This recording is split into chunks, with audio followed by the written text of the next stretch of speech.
इचलकरंजीमध्ये प्रथमच छत्रपती शिवाजी महाराज विधी महाविद्यालय कोरोची, महाराष्ट्र शासन व bar council of India Delhi मान्यताप्राप्त, प्रशस्त मूट कोर्ट विद्यार्थी सहाय्यक केंद्र, मोफत कायदेशीर सहाय्यक केंद्र, लॉ कॉलेज आता आपल्या शहरात. इचलकरंजी परिसरात पहिल्यांदाच विधी शिक्षणाची सुवर्ण संधी. छत्रपती शिवाजी महाराज यांच्या नावाने सुसज्ज आणि दर्जेदार विधी महाविद्यालय आता कोरोची येथे सुरू होत आहे. कायदा व बीसीआय मान्यताप्राप्त महाविद्यालय, अनुभवी व कायदेतज्ञ प्राध्यापक, मूट कोर्ट, मॉक ट्रायल्स व न्यायालयीन प्रत्यक्ष अनुभव, स्पर्धा परीक्षा मार्गदर्शन व इंटर्नशिप संधी, मोफत कायदेविषयक मार्गदर्शन केंद्र, विद्यार्थ्यांच्या सर्वांगीण विकासासाठी विशेष उपक्रम.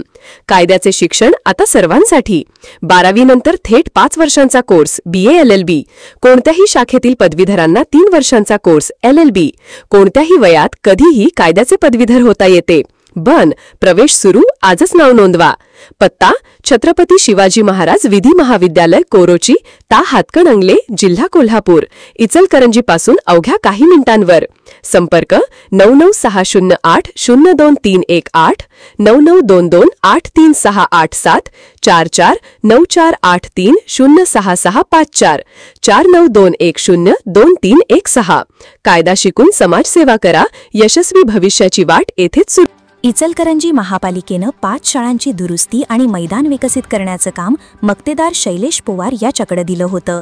2020 ते 2023 या कालावधीतील हे काम न करताच पोवार यानं बनावट बोगस रेकॉर्ड तयार करून 18 लाखाहून अधिक रकमेची बिलं काढून अपहार केल्याचा प्रकार उघडकीस आला होता. या प्रकरणी जबाबदार सर्वच खातेप्रमुखांसह संबंधित मक्तेदाराची चौकशी करून कारवाई करण्याची मागणी होत होती. त्या चौकशी अहवालात ताम न करता बोगस रेकॉर्ड तयार करून मक्तेदारानं अधिकाऱ्यांच्या बोगस स्वाक्षऱ्या करून बिल उचलल्याचं प्राथमिक चौकशीत स्पष्ट झालं होतं.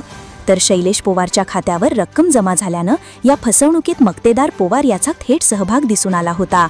त्यानुसार महापालिकेतील तत्कालीन उपलेखापाल करुणा शेळके यांच्या तक्रारीनुसार शिवाजीनगर पोलीस ठाण्यात पोवार याच्यावर गुन्हा झाल्यावर त्याला अटक केली होती.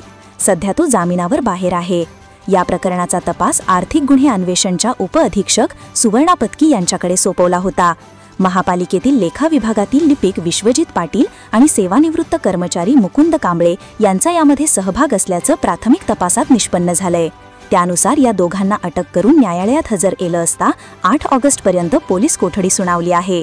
या प्रकरणाची व्याप्ती वाढत असून अनेकांवर कारवाईची भीती व्यक्त होत आहे. त्यामुळे महापालिकेत खळबळ उडाली आहे.